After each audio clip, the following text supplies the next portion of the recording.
People across the state continue to collect donations for Eastern Kentucky flood victims. Tyler Melito spent time today with Camp Hero, Kentucky. He joins us now with their reason for helping fellow Kentuckians.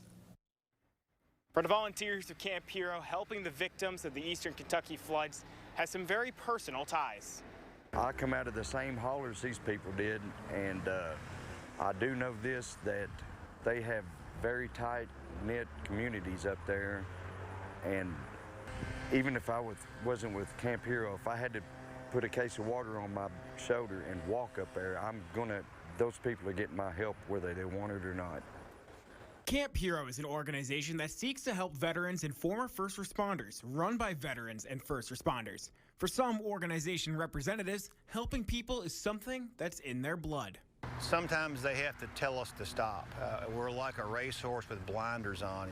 You get so focused on your mission.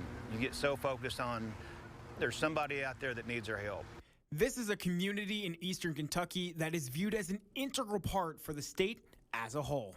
These people deserve our help because they're the heart and soul of Kentucky. There is some of the best people that you'll ever meet in the United States. They're from that neck of the woods. The Kentucky pride that has been on display the last few days has been something that has Pointer truly amazed. Kentucky is just unbelievable. Kids in our neighborhood had a lemonade stand. It said, raising funds for, the Eastern Kentucky flood. All the proceeds are going directly to the flood. I mean, kids 8, 9, 10 years old doing it. That's amazing. If you want to help out Camp Hero Kentucky in their efforts in helping the victims of Eastern Kentucky's flooding, we have all the information on our website at fox56news.com. But some of the items they're looking for: water, toothpaste, cleaning supplies. They'll be here at Glenn's Freedom until the end of the day, Thursday. In Lexington, Tyler Melito, Fox 56 News.